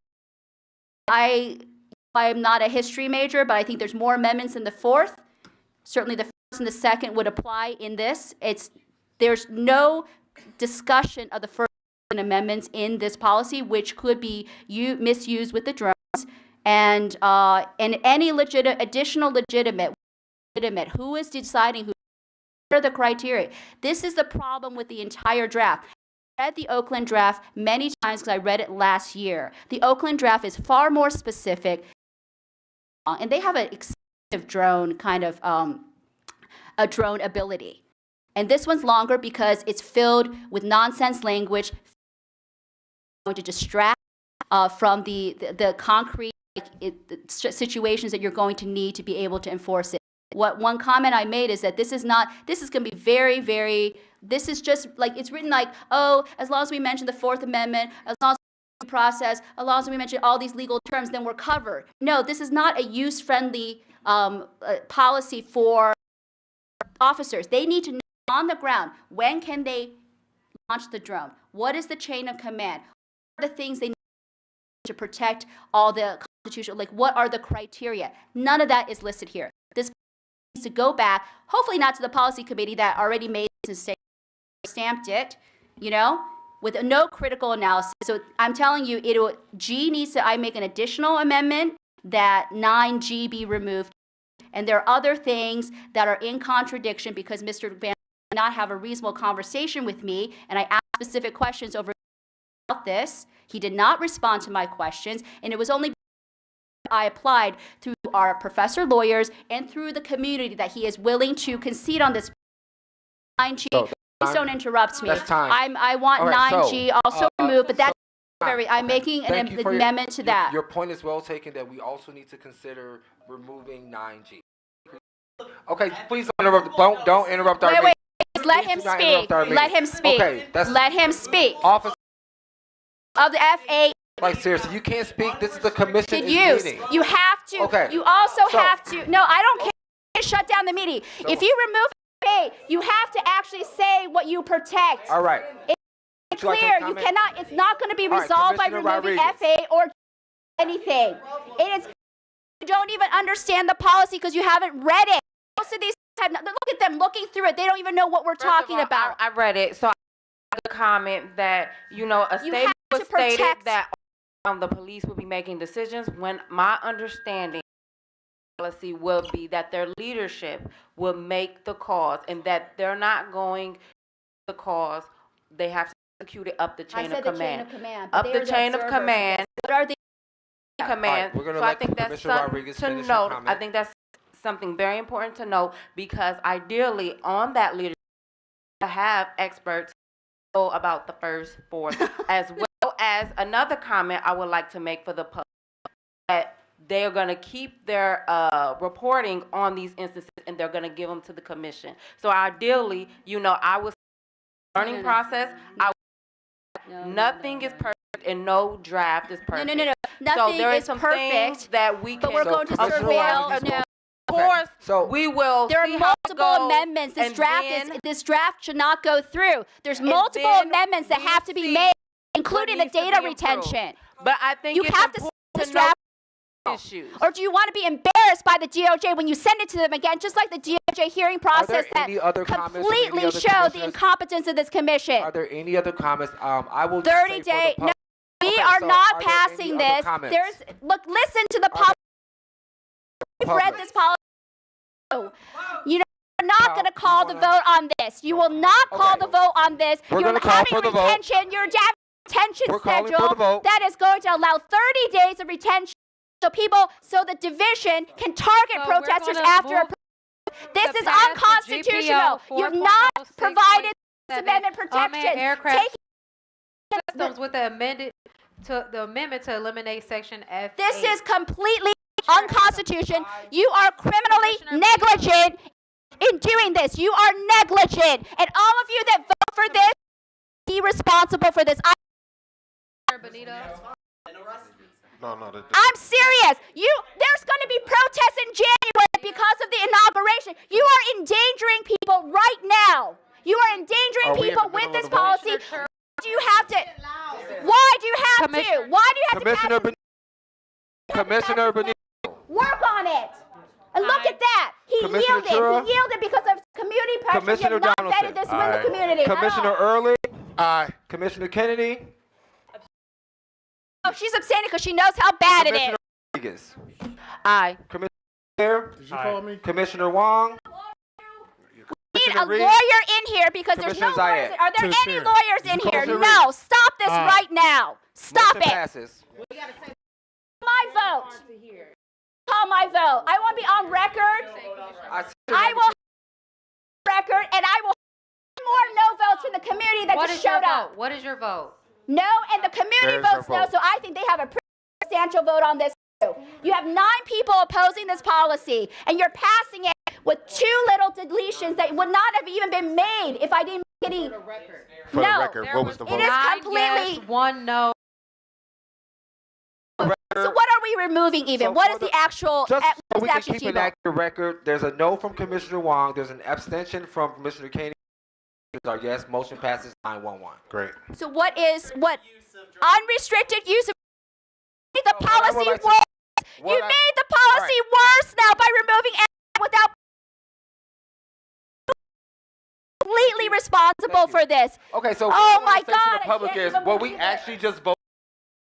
No, no, no, no, Okay, no, no, no, no, no, no, no, no, no. You've actually the Send this policy draft to works. the Department of Justice Oh, because for they're going to review. fix you. They know your mistakes because you don't actually want responsibility for what the Surveillance of individuals or groups within large gatherings for crowd control. So it is not. People are yelling. Oh my! It's already been used by the. It's already in Massachusetts Okay, so we're going to move on to the next item surveil. of business. No. It's going to be. Okay, Kyle. I promise to go to everyone, every church, and tell them that all the people in oppressed communities, especially black communities, you were responsible for surveillance. That's a threat. That is a threat. I can go to a Commissioner Van Leer. church. I can't go to his church. He shouldn't even be held responsible to his own parishioners. Pass the corrective action guidance, and I will, once we have a second and move forward, I will explain the process. So I'll make a motion. Second. Discussion. Okay, so this has been the result of really years of work and with input at various steps of the way. So the more recent process has been that we started looking at the PPC's work on this and started thinking about that as a base. We done versions of a draft provided by the division itself, and then we were starting to look at the 2020 version, or 2019, I guess. We had a work group volunteered, Richard Jackson and Kayla Pincus, and they did a lot of work. Took the original, the previous draft, the model policy. No. And they incorporated into that comments that we'd already made and revisions from the commission, as well as looking at what the division's draft had, because the division did in fact take some aspects of the previous PC's policy and also the starting point. That small work group had a conversation with us and then presented a draft to us, which we then looked through, and we had multiple discussions with the division's policy unit to look through, and then we shared that back with the group, and it was an iterative process over a long period of time, and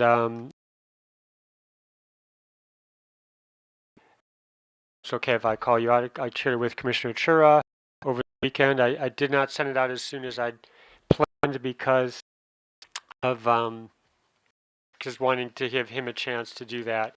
And now I'm remembering that I feel like there might have been an amendment, and I'm just the past few days. So, Commissioner Chura, I would call.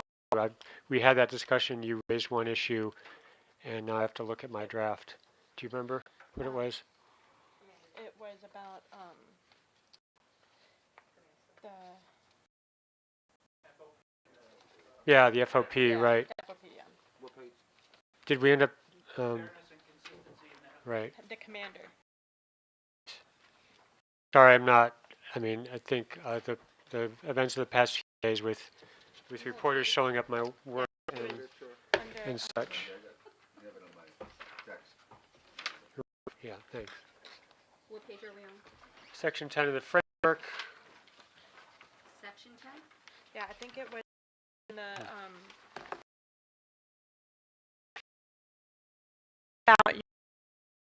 about command staff being part of the,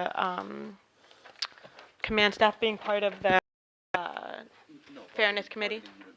Bargaining unit members. I thought we didn't make that change.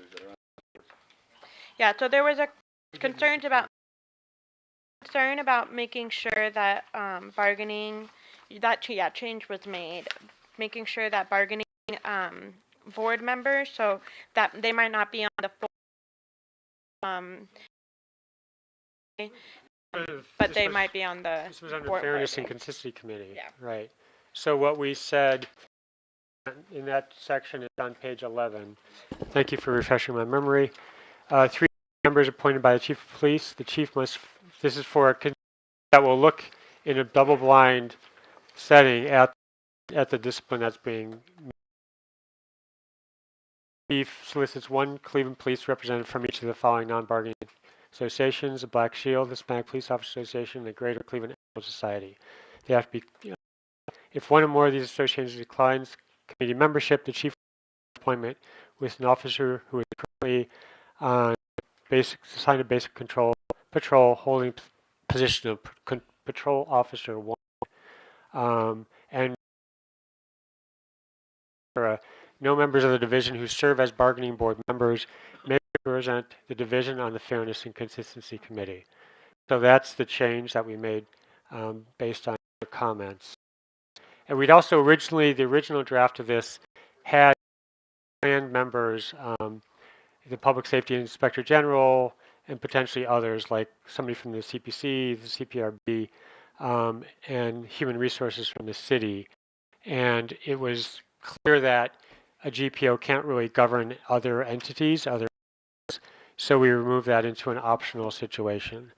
So that's the some updates there, but that fairness and consistency is a big change from previous draft, or the draft from the division. There was a lot of conversation around that, and they pushed back, but we felt it was important. The division pushed back, we felt it was important to continue to keep that part in there. So I don't know, Commissioner Tur, hopefully I'm representing your perspective well enough, and I apologize for momentary lack of clarity on what I was on this piece of it.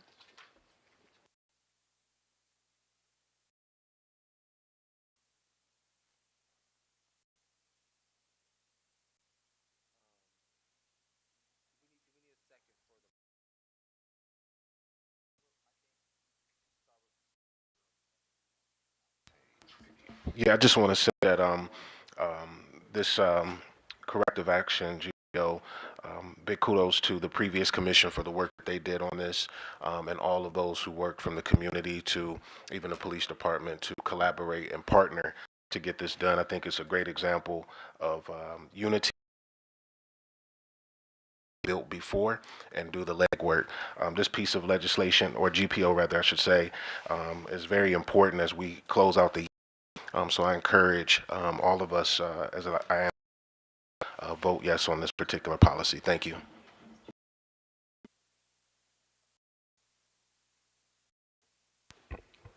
Would anyone else like to participate in discussion? Commissioner Wong? Would I be able to direct some of my questions to Sergeant Jackson? Would that be okay? On this policy. Well, would you like to come to the table and answer some questions, Sergeant Jackson? At a public, I don't know what presentation you did. My concerns are that a very limited number of people, and as I said, this could be a very good policy, but a limited number of people have vetted this. No lawyers, to my knowledge, have vetted. Still have not answered for on page, what is it, framework 1A. That was a item that was of extraordinary tension with the DOJ. The DOJ thought that that was a way that the division was able to escape discipline, and it would have rippling effects to the other kind of fairness parts of the discipline. Remember that Commissioner Van Leer was so concerned about it that he wanted to write a letter with me as the chair about it. I was not able to ascertain what was adjudicated about that. I know the DOJ managing that. There would have been articles written about that. If the chief author of this agreement, the chief author, my concern, two very well respected, but two also people that are former police officers looking at. As I said before, this was based on the 2000 recommendations. Lots of the stuff that we took up, some of their recommendations when we as a discipline work group, which was 4 or 5 people of all different places in the ecosystem, looked at it. It had balance. We had a firefighter, we had community members, but this is also 2019, 5 years old. Was there any attempt to make these more?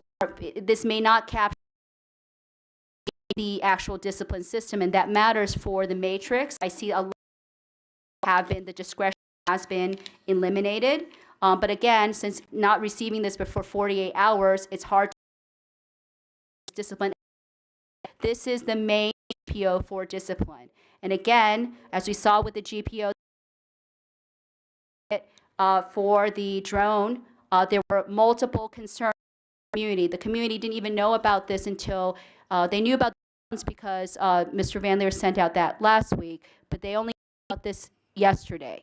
It is very concerning to me that governs all police discipline except for the manual rules will be edited only by basically 4 people without community input. No matter their expertise, I don't think this is an empirical way to do this. Again, I'm just asking for, I'm not delaying the thing, I'm asking just for more time to look at these things so I can ask Thank you, questions. Commissioner Wong. Thank you very much. Commissioner Benito? I would like to yield my time to Sergeant Jackson.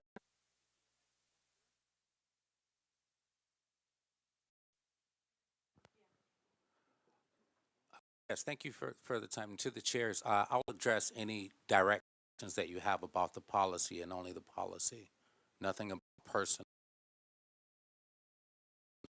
That both of you have a major conflict of interest with the mayor, and that should be mentioned. But could you answer my question about the framework? Do you see that, Richard? It, 5 and the framework.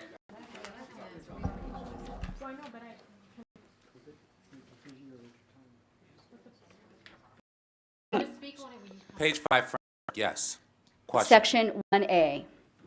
Are you aware of the circumstances of 1A? This was part of a DOJ kind of conflict with the city. This was part of a agreement that was changed, and the DOJ alerted all parties that this could be a way to diminish and dismiss discipline. Mm-hmm. What is your knowledge of how that was? Because my understanding is that the court dealt with it. What was the formal ruling on it? Did they come to a resolution? As it stands, it still remains in CPA's and CPA's and the CPA FOP. And the FOP. So until it's removed by other means outside of what we do, it shall remain here. Once you guys, if you have any influence to get that change between the private relationship between the CBAs, the unions and the city, then that's one thing. But until now, we have to only do discipline based upon what the union contracts say. Why is that when we have final authority on discipline? We have final authority over the Yeah. and the outcome of it. Therefore, this policy was built so that it says very simple terms. If you have this, you get this, period. There's no subjectiveness. And that's what we were doing here, to take out the subjectiveness of discipline.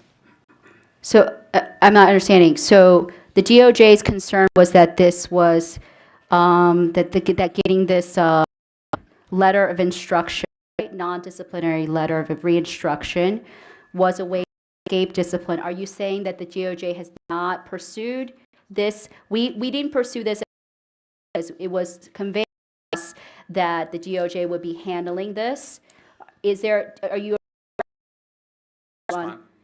aware of this resolution? Mayor, the non-disciplinary letter of reinstruction actually built within the first section of Group 1's plan.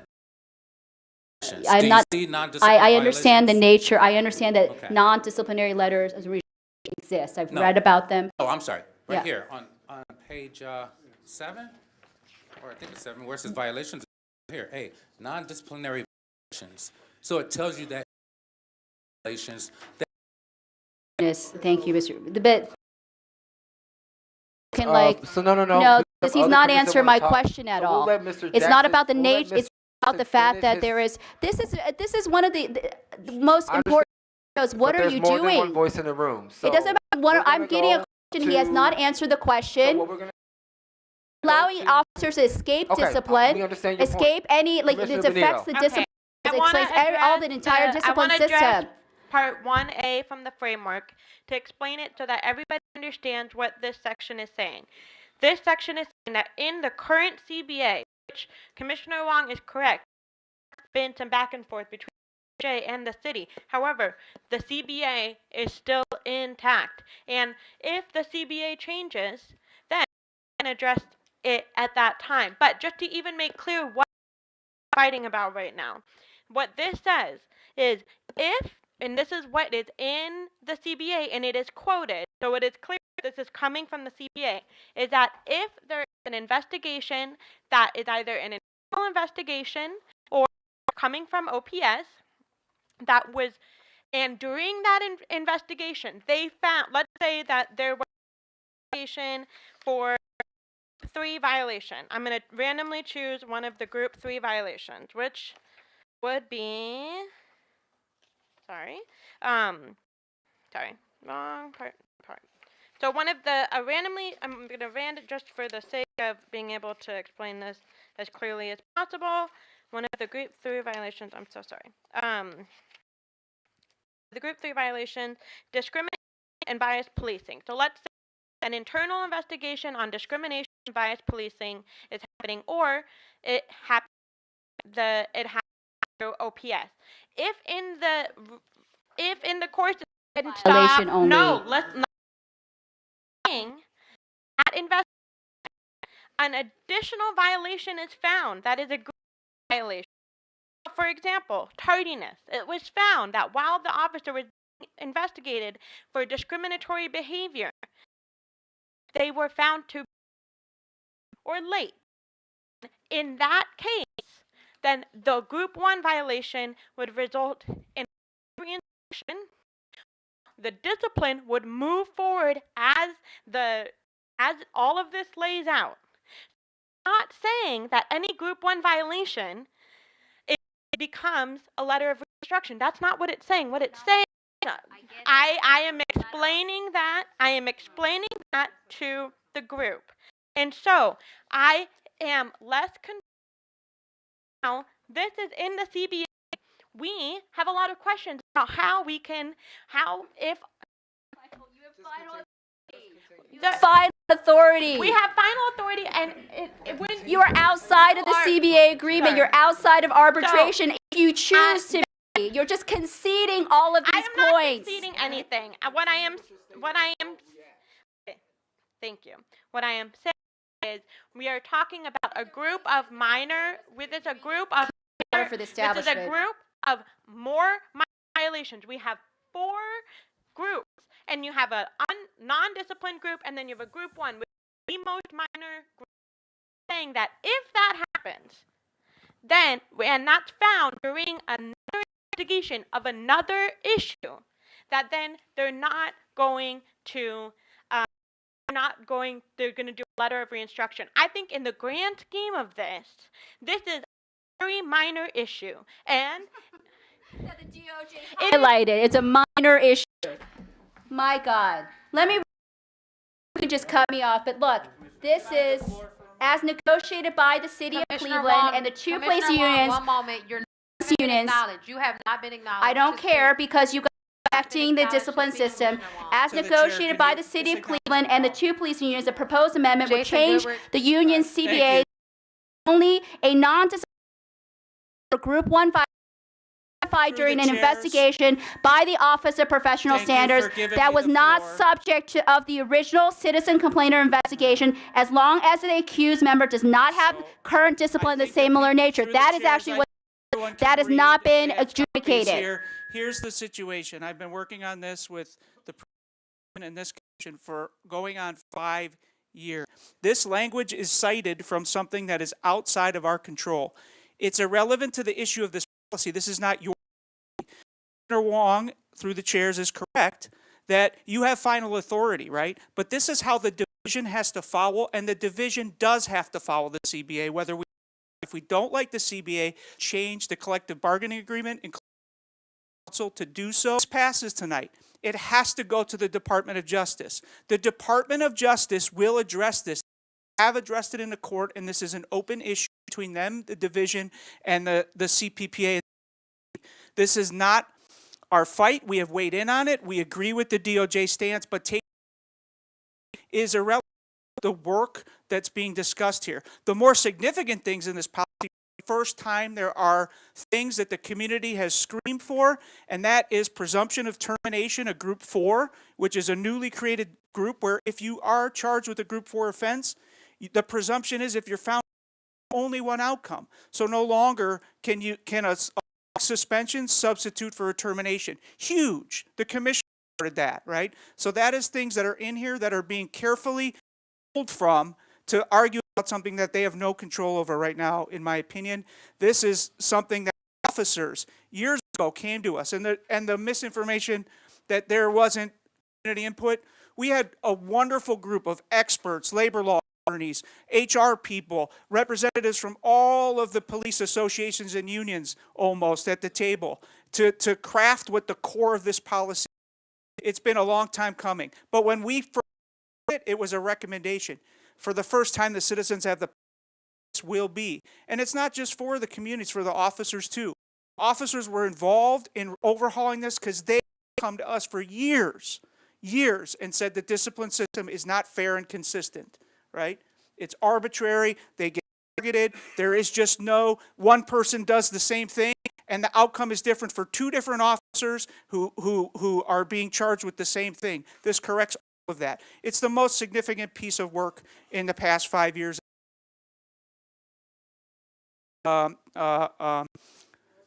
Distracted from what's in front of you with something that is not related to this specific issue on the table today. And the DOJ will handle that fight, and you can have to back them up. That issue. Thank you. And on that note, we're going to move forward with the vote. Coach You Benito. it sounds really good. Aye. It sounds really good Commissioner to have an officer fired, Donaldson. but without the arbitration system, Commissioner, without understanding what is necessary, they're just going to reverse Commissioner it. Kennedy. Aye. Commissioner So Reed. it is completely a Commissioner con to the Rodriguez. community, better discipline of officers, even fair Commissioner discipline of Rodriguez. officers. I was able to review it, so it's nothing towards you, but thank you for your work on it. Thank you. Commissioner Van Leer. Aye. Long. No. And I vote yes. It passes. Thank you for your work, Pete. Done it for 4 And thank years. you, Caleb Pinkett, Jackson, the previous. Right, two people that have personal conflicts of interest with the mayor and the FOP representative worked on this. Great. So we're going to move on to the next item of business, which is the training report with Commissioner Donaldson. Hello, everyone. So I sent out training last week. There's actually 6 different items. Oh, just to give you a brief summary, a majority of this is really just review. There are certain guidelines that have to be followed by the police officers as they're going through training. So, for example, how they oversee the guidelines that we are here that are going to be put forth. So there's nothing we can do. We're really just reviewing these because they fall under a Peace Officer Training Academy. Operating a vehicle impaired, this curriculum was created by the Accident Investigations Unit, and it does include National Highway Traffic Safety manuals, curriculum as well. So again, that's based on NHTSA guidance, can be changed either. ABLE refresher, which is a standardship for law enforcement, that is actually training that was provided by Georgetown. I presented you all with this an updated version of it. The CP can present supplemental training towards if needed, but it's been utilized for the past 2 years, and like I said, the most updated version was attached. Bias-free was a policy that was. This one is meant to supplement the online bias-free policing training module that's already existence, but this one is specifically for supervisors. So these were all presented to you all. Like I said, I sent to everyone last Wednesday. Yeah, so I'm going to put a motion up to approve these trainings and move them forward. Second. Discussion? So let's look forward to approve all of these trainings. Thank you for your work, Chair Donaldson, on this, and everyone in the Police Training Committee. Adams? Aye. Commissioner Benito? Aye.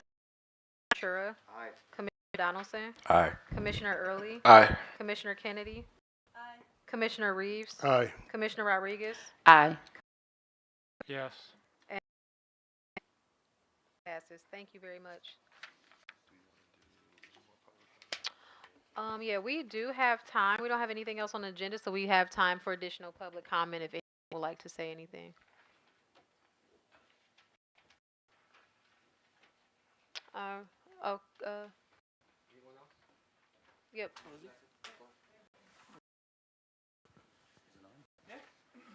Good evening. I really want to thank you all for your vote tonight. I don't know that everyone understands how important this document is, but there are 3 pillars to police reform, only part of one of the pillars, but it is a functional piece of that pillar. And it's something that in my 35 years in the police department and law enforcement, I found that officers across the spectrum, especially in the Cleveland Division of Police, have been begging for something to know exactly what will happen if they do this or that, and know that the person next to them will get the exact same thing. So I you how important tonight was. Thank you. Thank you so much. No, thank you for your work.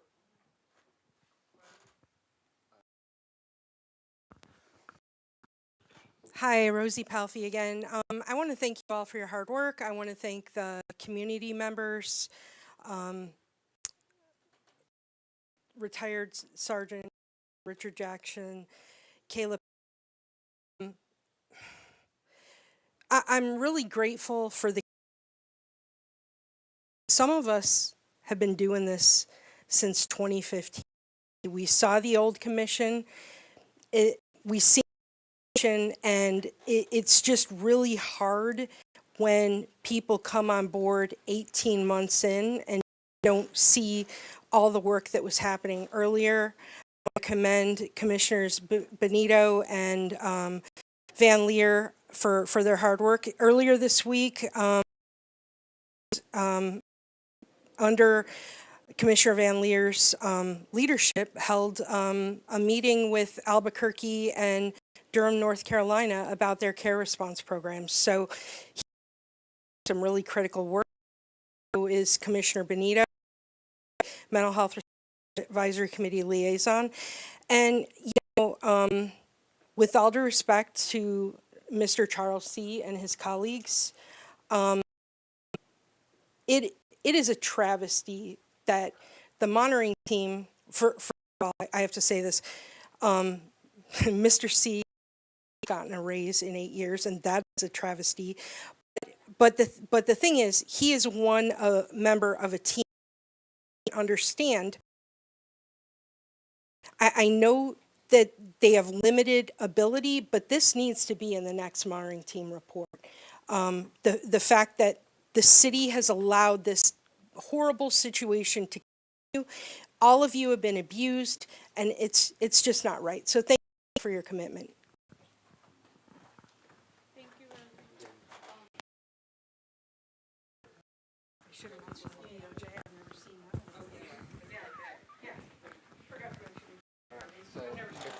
If there are no other additional public comments, I think we have some statements that a couple of commissioners would like to make.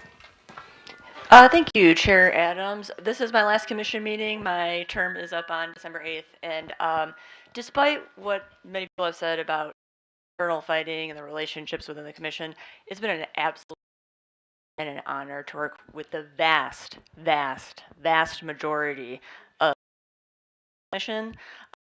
So don't let that sort of the ether fool you about the people that are sitting here at this table.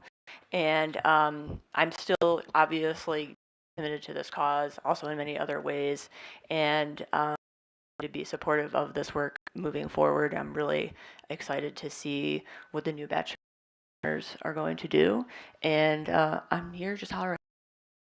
can be so. Thank you. Thank you so much. Commissioner Reeves? Yeah, Commissioner Kennedy kind of stole a little bit of my thunder.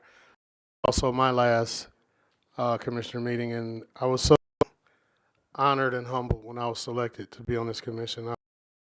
This commission is very, very important to this city, and I hope nobody gets discouraged some of our actions here, and understand that we need this and need to be supported. We were the first, so it was going to be tough. You put 13 strangers together, and you get some conflict, but it's not like nothing got done. So I appreciate this opportunity. I'm still going to be involved. I'll be coming to meetings in the future, and I'm still at your service. We appreciate that, guys. Thank you so much. And with that, we're going to end that on. Oh, Charles.